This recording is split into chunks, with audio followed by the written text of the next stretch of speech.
I was in the field myself and saw with my own eyes the first dead saiga lying there. In May 2015, a team of scientists drove out onto the open steppe of Kazakhstan to witness something beautiful. It was calving season. Every spring, in this exact spot, hundreds of thousands of strange, ancient-looking antelope gather to give birth all at once.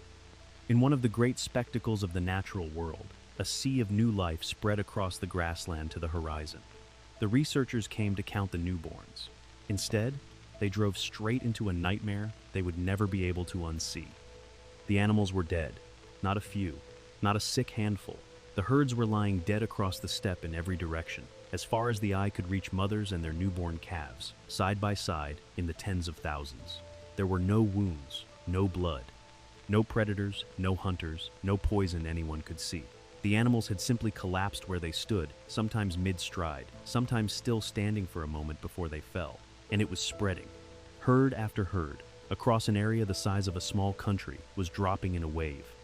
By the time it was over, about 3 weeks later, more than 200,000 of these antelope were dead. That was over 60% of the entire global population of the species. More than half of every single one of these animals left alive on planet Earth, gone in under a month. Whatever was killing them was invisible. It was total in the worst-hit herds. Not one animal survived. Not one, and at first, nobody on Earth could explain it. The answer, when it finally came, was so strange and so quietly terrifying that it changed how scientists think about extinction itself. Because the killer wasn't a virus from outside. It wasn't us. It was hiding inside the animals all along. Stay with me to the end, because what these survivors did afterward, after losing more than half their entire species in 3 weeks, is one of the most astonishing comebacks in the history of life on this planet. But first, you need to meet this impossible animal, because it is far stranger and far older than it looks. A survivor from the age of mammoths. The animal at the center of this is the saiga. And the first time you see one, you will not quite believe it's real. Picture a smallish antelope, sandy gold, built like a goat that learned to sprint, and then, where its nose should be, a huge, bulbous, drooping snout, almost like a tiny soft trunk, hanging down over its mouth. It looks like an animal half-finished, or an alien, or something a child drew. But that ridiculous nose is a masterpiece of survival engineering. In the blazing dust of the summer steppe, it filters the air the animal breathes, trapping the dust before it can reach the lungs. In the brutal cold of the Central Asian winter, where temperatures plunge far below freezing, it warms the frozen air before it ever touches the body. It is a built-in air conditioner and furnace in one, and the saiga needs every bit of it because it lives in one of the harshest places any large animal has ever tried to call home. And here is the part that should give you chills. This animal is ancient. Genuinely, jaw-droppingly ancient. The saiga is a relic of the Ice Age. It once roamed the cold grasslands alongside the woolly mammoth, the woolly rhino, the saber-toothed cat. It watched that entire lost world of giants rise and fall. When the mammoths went extinct, the saiga was already old. It survived the end of the Ice Age. It survived the disappearance of nearly every other great beast it had ever shared the steppe with. For tens of thousands of years, against ice and drought and predators and time itself, this strange-nosed little antelope simply refused to die. They gathered in herds so vast that travelers across the steppe described them as living rivers, a million animals moving as one across an ocean of grass. It had outlasted the mammoth. It had outlasted the saber-tooth. And then it met us. The first collapse. For most of human history, the saiga and the people of the steppe existed in a rough balance. But in 1991, the Soviet Union collapsed, and out on the steppe, that political earthquake turned into an ecological one, almost overnight. The old controls vanished. The economy cratered. People were desperate. Guns were everywhere. And the saiga had two things the wider world suddenly wanted: its meat to feed hungry families, and, far more valuable, the horns. Because male saiga grow beautiful, translucent, amber-colored horns, and those horns are prized in traditional medicine, worth real money to anyone who could get them across a border. What followed was a slaughter. Poachers tore across the steppe, and because only the males carry horns, they targeted the males first, gunning them down by the thousand for the prize on their heads. And that did something even worse than simple killing. With the males wiped out, In some herds, there were almost no males left to breed at all, so the population didn't just shrink, it began to fail at the most basic level.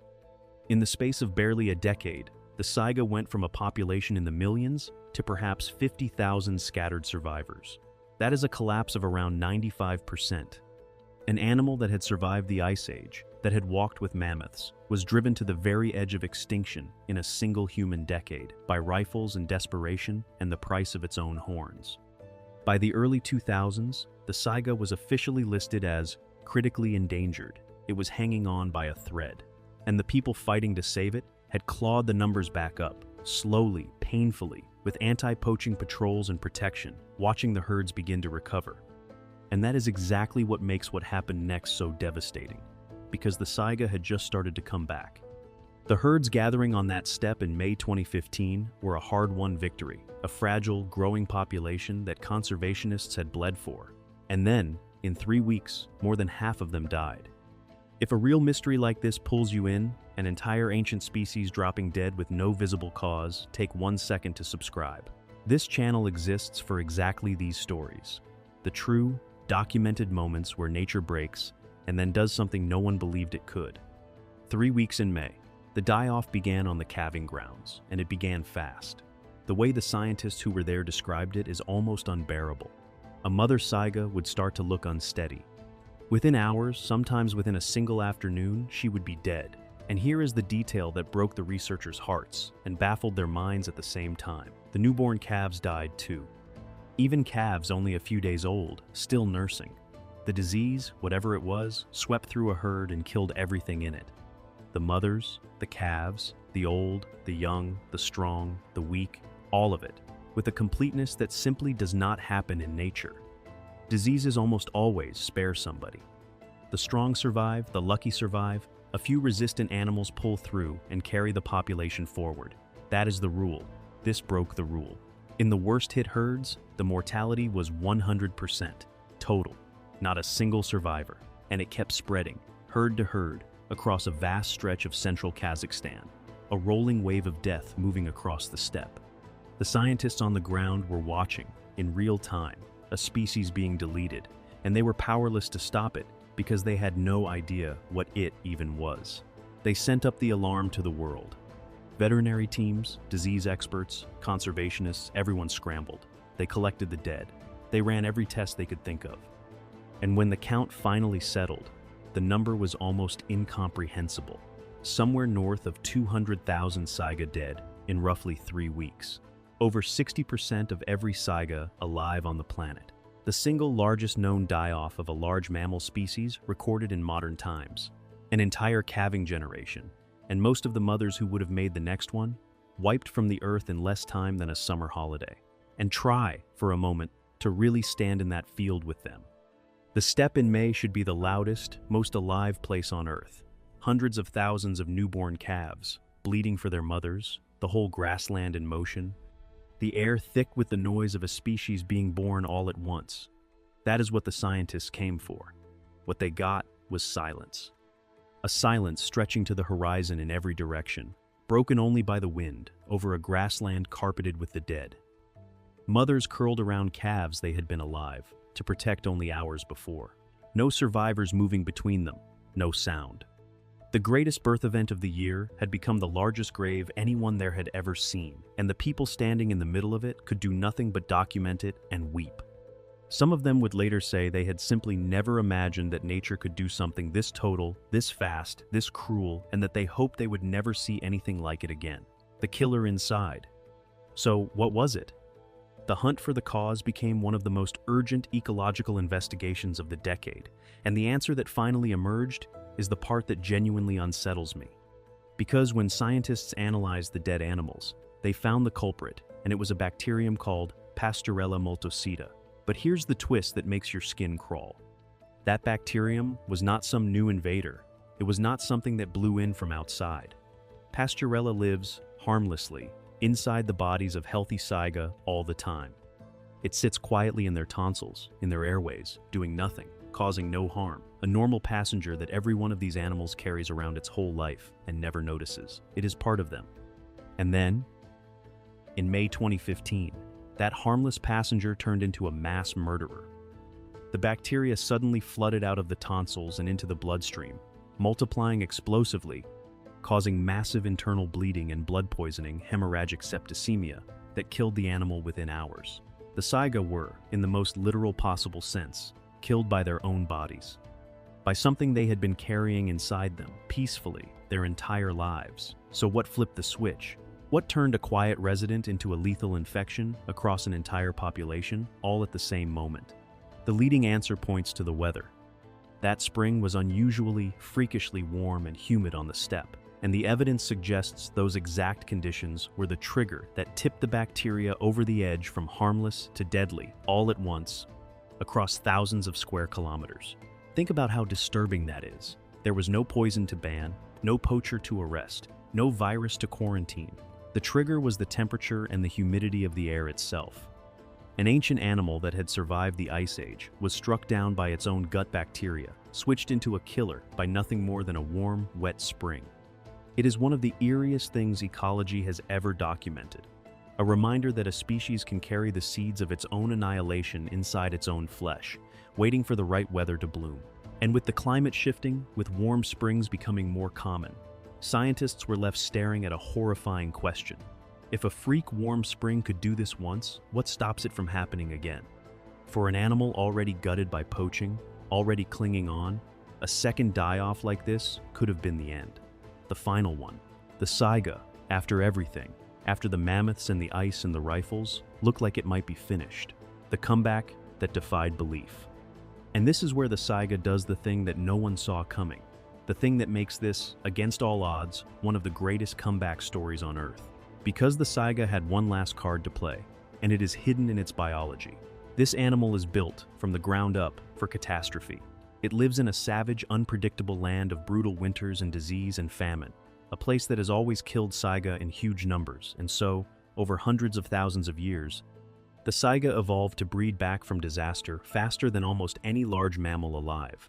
Females can breed when they are less than a year old, practically babies themselves. And they very often give birth not to one calf, but to twins. A population of saiga, given just one thing, safety can practically double in a single year. So that is exactly what Kazakhstan gave them. After the 2015 catastrophe, the country threw everything it had behind the survivors.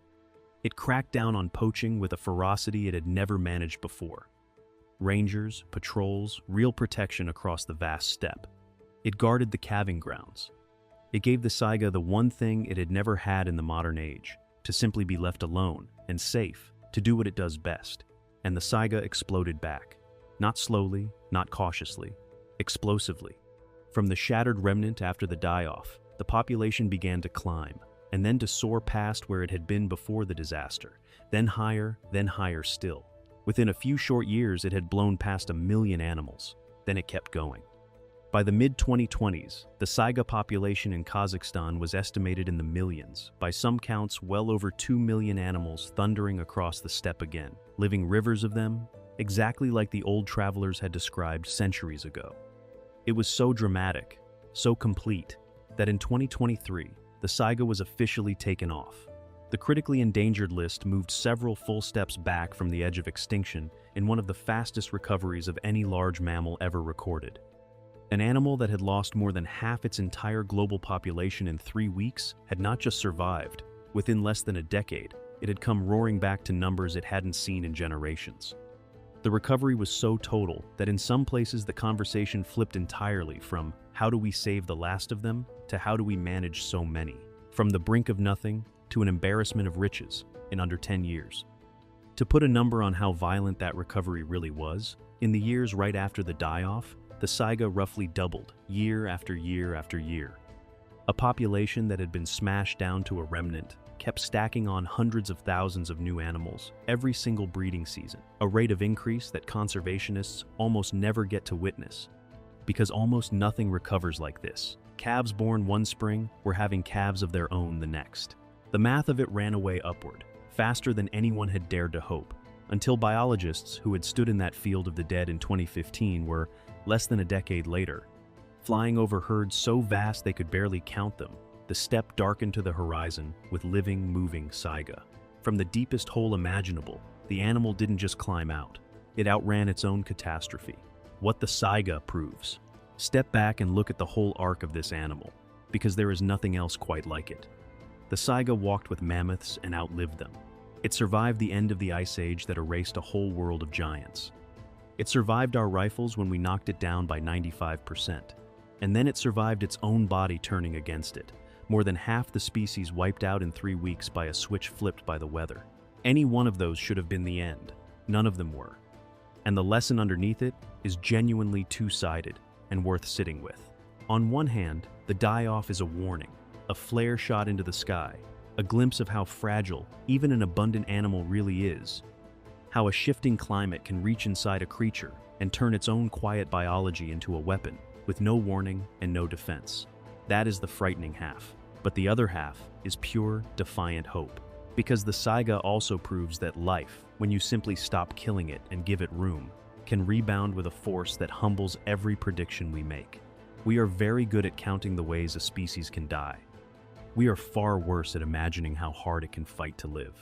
The saiga lost more than half of itself in 3 weeks, and then it doubled and doubled again, until the steppe shook under it once more. It is, maybe, the toughest animal you have never heard of. And it is still out there right now, that ridiculous nose and all, doing the only thing it has ever really known how to do across 100,000 years of catastrophe. Refusing, absolutely refusing, to disappear. But not every story on this channel is one of nature fighting to survive against us. Sometimes we are the ones who set something loose with the best of intentions and then watch in horror as it refuses to stop. Next time, we travel to the very bottom of the world, to a wild, frozen wilderness at the end of South America, where in 1946 someone released just 25 furry little animals, chasing a dream of easy money. The dream died fast, the animals did not. Today there are over 100,000 of them. They are tearing apart one of the last great forests on Earth, and we may have started something we genuinely cannot finish. So tell me in the comments, did you even know the saiga existed before today? I read every single one. Subscribe, and I'll see you at the end of the world.